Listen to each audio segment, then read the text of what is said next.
Magandang hapon mga ka-happy hour. Narito ang mga balita para sa MBC TV Network News Update 4 PM edition. Lalaki, sinunog ang sariling bahay sa Navotas, 13 kabahayan na damay. Yan ang MBC TV Network News ni Edwin Duque.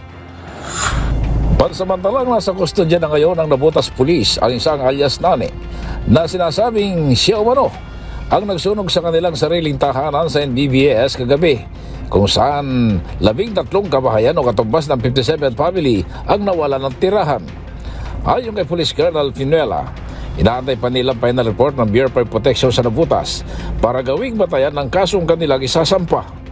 Bagamat mga residente lang sa lugar ang nagsasabing si alias Nane ang nagsunog sa kanyang sariling tahanan dahil umano sa pagkalulong ng bawal na gamot, hindi pa rin kumbinsido ang PNP hanggang walang final report ng Bureau of Protection. Pansamantalang nasa kustodya na si Nane ng PNP para maproteksyonan mula sa galit ng mga residente sa lugar. Tiniyak ni Mayor John Rizanco ang tulong sa mga nasunugan hanggang sila ay makabalik sa normal na pamumuhay. Para sa MBC TV Network News, ako si Aris 23, Edwin Duque, nagulat sa DCRH, una sa Pilipinas, una sa Pilipino.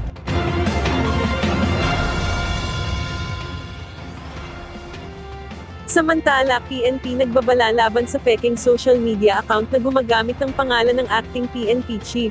Pinag-iingat ng Philippine National Police ang publiko laban sa isang peking Facebook account na gumagamit ng pangalan ni acting PNP Chief Lieutenant General Jose Melencio Nartates Jr. Sa abiso ng PNP, hindi opisyal ang naturang account at anumang mensahe, post o solicitation na nagmumula rito ay hindi autorisado. Pinapayuhan ng publiko na i-verify ang mga account na nakikita sa social media at huwag magbigay ng personal na impormasyon, dokumento o anumang halaga. Sa halip, hinihikayat ang publiko na sumangguni lamang sa mga verified na social media page ng PNP para sa mga opisyal na impormasyon hinggil sa pambansang pulisya. Pabala pa ng PNP, ang paggawa ng peking social media account at paggamit sa pangalan ng mga opisyal ng PNP ay maaaring magresulta sa pananagutang kriminal.